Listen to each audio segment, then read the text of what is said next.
दोस्तों, सियासत में ज़मीर का सौदा कोई नई बात नहीं है। और अगर नेता पैसा वाला है, मोटा पैसा है उसके पास, खूब पैसा है, तो फिर ये सौदा और आसानी से हो जाता है। और शायद इसीलिए वक्फ बिल पर नायडू बाबू, किंग मेकर नायडू बाबू, जो अभी तक मुसलमानों के साथ खड़े थे, अचानक उन्होंने पैतरा बदला और गुजरात लॉबी के साथ एक बड़ी डील कर ली। अब ये डील की बात में लोकसभा के अंदर वक्फ बोर्ड बिल पूरी तरह से पास हो चुका है, लेकिन राज्यसभा के अंदर ये बिल अभी फंसा हुआ दोस्तों। लेकिन इसी के बाद से काफी बड़े सवाल उठाए जा रहे हैं नीतीश कुमार और चंद्रबाबू नायडू को लेकर। क्या आखिर इन दोनों की बड़ी डील प्रधानमंत्री नरेंद्र मोदी जी से क्या हुई है, जिसकी वजह से इन लोगों ने वक्फ बोर्ड का समर्थन किया है। वक्फ बोर्ड संशोधन के अंदर भाजपा के साथ उनका स्टैंड लिया दोस्तों। उसके पीछे की असली सच्चाई सामने निकल कर आ चुकी है कि आखिर क्या कुछ बड़ी डील पर्दे के पीछे इन दोनों ने की है। हमारे साथ वरिष्ठ पत्रकार मौजूद हैं, दीपक शर्मा। आप उनकी इस रिपोर्ट को देखिए। नमस्कार, मैं दीपक शर्मा और मेरे यूट्यूब मंच पर आपका स्वागत है। दोस्तों, सियासत में ज़मीर का सौदा कोई नई बात नहीं है। और अगर नेता पैसा वाला है, मोटा पैसा है उसके पास, खूब पैसा है, तो फिर ये सौदा और आसानी से हो जाता है। और शायद इसीलिए वक्फ बिल पर नायडू बाबू, किंग मेकर नायडू बाबू, जो अभी तक मुसलमानों के साथ खड़े थे, अचानक उन्होंने पैतरा बदला और गुजरात लॉबी के साथ एक बड़ी डील कर ली। अब ये डील की बात मैं इसलिए कह रहा हूं क्योंकि 1 अप्रैल दोपहर तक नायडू बाबू और गुजरात लॉबी, यानी मोदी और शाह और नायडू बाबू, इनके बीच में क्लैरिटी नहीं थी, अंधेरा था और कहीं ना कहीं एक सस्पेंस बरकरार था दोपहर 1 अप्रैल तक। और ये बात मैं नहीं कह रहा हूं, ये बात बीजेपी के सूत्र कह रहे हैं। और कौन बोल रहा है? आज तक बीजेपी के सूत्र कह रहे हैं इस बात टीडीपी के तीनों सुझाव मान लिए गए हैं, लेकिन इसके बावजूद वक्फ बिल पर टीडीपी का फाइनल फैसला बाकी। अब दोस्तों, सच्चाई ये है कि अभी कुछ ही दिन पहले जब नायडू बाबू ने एक रोज़ा इफ्तार पार्टी दी थी, उस वक्त उन्होंने बाकायदा ऐलान किया था कैमरे पर कि वक्फ बिल के साथ वो देश के मुसलमानों के साथ खड़े। ये बात इसलिए कही क्योंकि नायडू बाबू अभी तक अपनी राजनीति में मुस्लिम वोट बैंक को बचाते चले आए हैं और मुसलमानों का उन्हें अच्छा खासा वोट मिलता रहा। इसलिए उन्होंने इफ्तार पार्टी में ऐलान कर दिया कि हम हर सूरत में मुस्लिम्स के साथ खड़े हैं वक्फ बिल को लेकर। अब इसके बाद जब दिल्ली दरबार में हड़कंप मचा और बार बार पैगाम दिया गया, मैसेजेस दिया गया, और अल्टीमेटली जब मोदी और शाह दिल्ली दरबार जब झुक गया मिस्टर नायडू बाबू के आगे, तो उनको भी लगा वक्त अच्छा है, बार्गेन की जा सकती है। बार्गेनिंग की जा सकती ये है है कि एक ज़माने में नायडू बाबू के पास स्कूटर तक नहीं था जब वो विधायक बने, ऑटो से चलते थे। लेकिन आज की तारीख में ये हकीकत है कि वो इस मुल्क के, देश के सबसे अमीर मुख्यमंत्री, आप कह सकते हैं बिजनेसमैन चीफ मिनिस्टर हैं वो। और ये भी बात सही है कि कई बड़े प्रोजेक्ट आंध्र प्रदेश में, जैसे ये अमरावती प्रोजेक्ट जो नई कैपिटल बना रहे हैं सिंगापुर की तर्ज पर, इसको लाखों करोड़ रुपए चाहिए। और ये भी बात सही है कि उन पर कई आरोप हैं, कई जांचें, कई फाइलें हैं जो पिछली सरकार ने आंध्र प्रदेश में उनके खिलाफ खोल दी थी, जेल भी भेज दिया था। तो कहीं ना कहीं जांचों में उलझे हुए हैं नायडू बाबू। और फिर बड़े बड़े प्रोजेक्ट हैं जिस पर मोदी जी से मोटे फंड चाहिए। ऐसे बहुत से कारण थे कि नायडू बाबू को लगा कि अगर मोदी झुक रहे हैं, अमित शाह झुक रहे हैं, तो यही टाइम है, यही समय है, सही समय है, डील कर ली जाए। और फिर जैसा कि जानकार बताते हैं कि शाम को उन्होंने अपने खास सांसद GM हरीश बाल योगी के बेटे हैं, GM हरीश बाल योगी, ये बहुत ही पावरफुल MP हैं, मिस्टर नायडू के बड़े खास हैं, इनसे नायडू बाबू की बात हुई। और फिर नायडू बाबू ने क्लियर कर दिया कि वक्फ बिल पर सरकार के स्टैंड के साथ हम खड़े।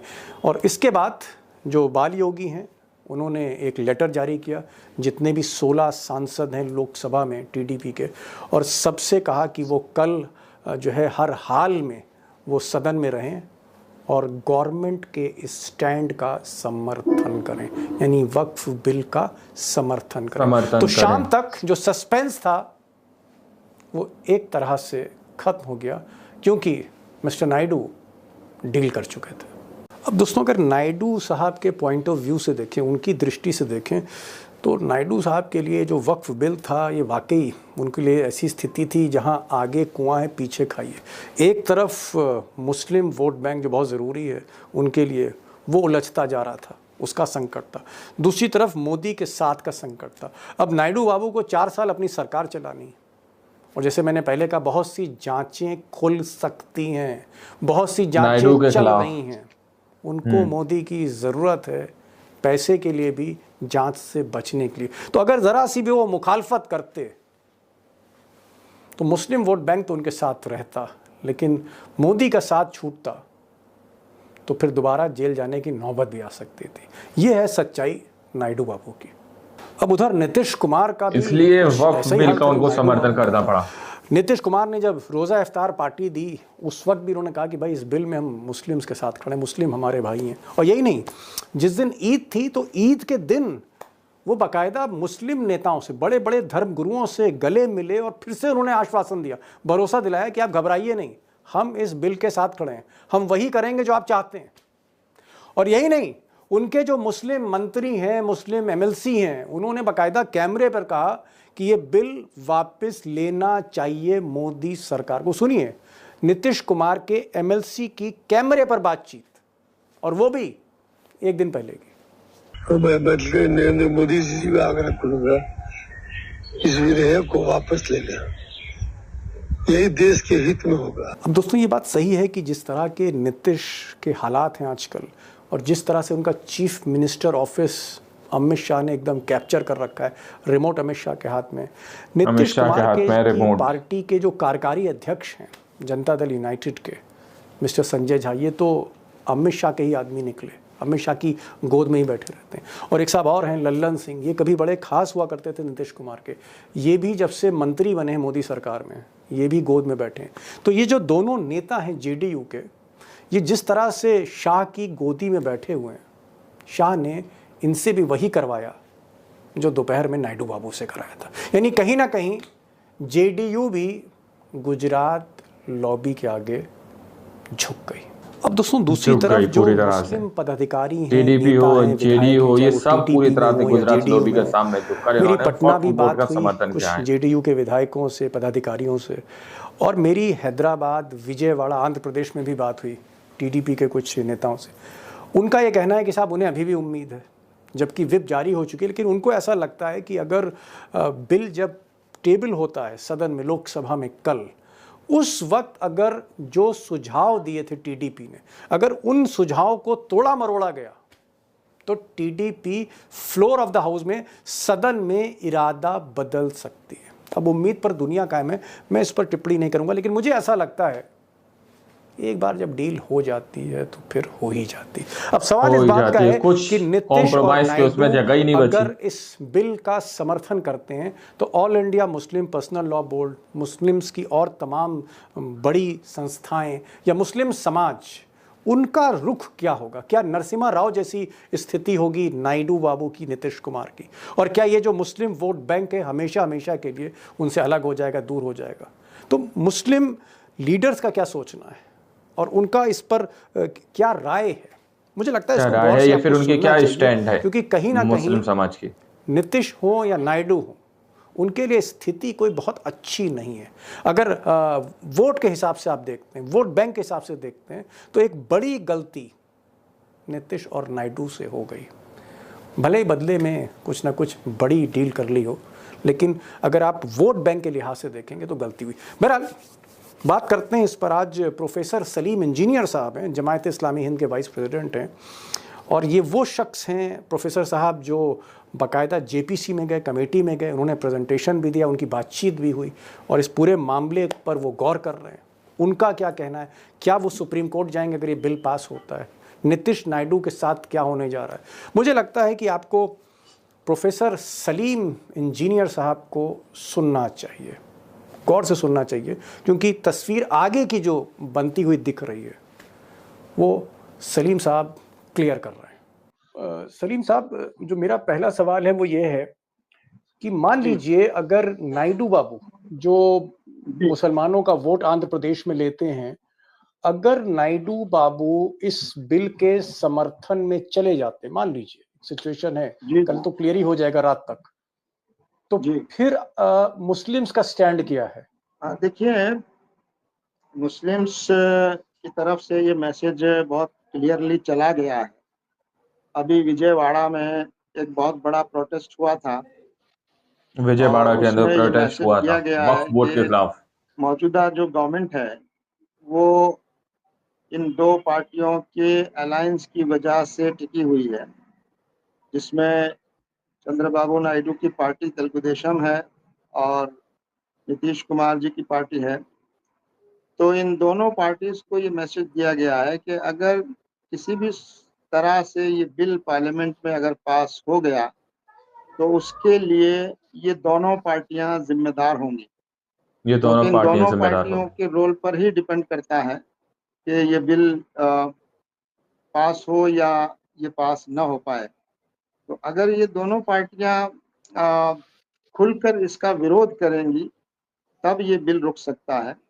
अगर ये पार्टियां अगर कुछ डिप्लोमेसी करें और कुछ चालाकी से बीजेपी को भी खुश करने की कोशिश करें और एब्सेंट रह जाएं, तो भी ये बिल पास हो जाएगा।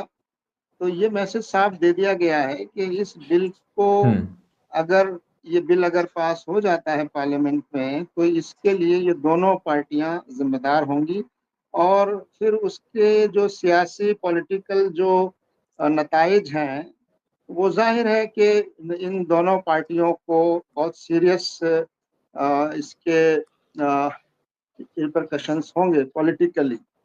और बिहार जी। में तो चूंकि बहुत जल्दी इलेक्शन होने वाला है तो बिहार पर उसका असर जल्दी होगा और बिहार पर उसका इम्पैक्ट होगा। तो हम अभी भी यही समझते हैं कि पहला तो हम यही समझते हैं कि जो रूलिंग पार्टी है उसको भी हमने जेपीसी के थ्रू अपनी बातें पहुंचाई हैं और पूरा ये बात कन्विंस करने की कोशिश की है कि ये जो अमेंडमेंट लाया जा रहा है ये बीजेपी के गैर सूत्रधार जरूरी हैं है इस बात को। और अगर इसको जोर जबरदस्ती इस तरह लाया जाएगा तो इसके समाजी और जो सोशल इम्पैक्ट हैं वो भी बहुत ज़्यादा लॉन्ग टर्म होंगे और फिर इसका पॉलिटिकल इम्पैक्ट भी होगा। और हम ये समझते हैं कि जिस तरह से इस पूरा माहौल बनाया गया वक्फ के बारे में और जिस तरह का एक फॉल्स प्रोपेगेंडा क्रिएट किया गया और एक मेजॉरिटी कम्युनिटी में जिस तरह से गलत किस्म का मैसेज दिया गया वक्फ बोर्ड की इमेज को लेकर, तो उससे समाज में एक किस्म का पोलराइजेशन होने लगा है। एक सवाल और है, लल्लन सिंह जो कैबिनेट मिनिस्टर हैं नीतीश कुमार के मोदी सरकार में, लल्लन सिंह ने आज कहा कि नीतीश कुमार को अब कोई सर्टिफिकेट नहीं चाहिए। नीतीश कुमार ने मुसलमानों के लिए बहुत कुछ किया है और बार्गेनिंग की जितना जा सकती है। मुसलमानों के लिए नीतीश कुमार ने किया, आजादी के बाद किसी भी नेता ने मुसलमानों के लिए, कौम के लिए उतना नहीं किया। इसका मतलब क्या आपको लगता है कि अगर नीतीश कुमार समर्थन देते हैं तो मुस्लिम उनसे नाराज नहीं होंगे क्योंकि उन्होंने मुसलमानों के लिए बहुत काम किया, उनको कोई सर्टिफिकेट नहीं चाहिए? हाँ नहीं, खैर उनको सर्टिफिकेट नहीं, उनको वोट चाहिए और पहले भी उन्हीं के वोट की वजह से उनको ये कामयाबी मिली है। और अगर मुस्लिम वोट क्लियरली उनके हाथ पास से चला जाता है तो उनके लिए बिहार में कोई जगह नहीं है, मैं समझता हूँ। तो ये पॉलिटिकल कैलकुलेशन वो कर रहे होंगे, लेकिन अगर अभी वो शॉर्ट टर्म पॉलिटिकल गेन के लिए वक्त के मसले पर वो बीजेपी के साथ जाते हैं और उनकी मदद करते हैं, तो मैं समझता हूँ कि क्लियर मैसेज जा चुका है कि उनकी पार्टी को पॉलिटिकली बहुत ज़्यादा नुकसान उठाना पड़ेगा आने वाले इलेक्शन में, इसमें कोई दो राय नहीं है, कोई शक नहीं है। और नुकसान उठाना रही जी। बात ये कि चंद्रबाबू नायडू तो एक मैसेज दे चुके हैं, वो अभी एक बड़े प्रोग्राम में आए और वहाँ उन्होंने मुसलमानों से एड्रेस किया, मुसलमानों को उन्होंने यकीन दिलाया कि हम ऐसी कोई चीज़ नहीं होने देंगे। जिससे वक्फ के ऊपर कोई आंच आए। लेकिन अब देखना यही है कि वो इस बिल को के बारे में क्या रवैया अपनाते हैं। तो हम दोनों बात कह चुके हैं कि उनके एब्सेंट रहने से समर्थन भी अगर करें। तो इस वीडियो के अंदर साफ तौर पर बताया गया कि किस तरह से नीतीश कुमार हो या फिर चंद्रबाबू नायडू हो, उन्होंने किस तरह से वक्फ बोर्ड संशोधन का यहाँ पर स्टैंड लिया और किस तरह से कहीं ना कहीं मुस्लिम वोट बैंक को उन्होंने नाराज करने का काम किया है। तो यहाँ पर तस्वीरें पूरी तरह से क्लियर हो चुकी हैं कि पहले रमजान के अंदर इफ्तार पार्टी कराई जाती है।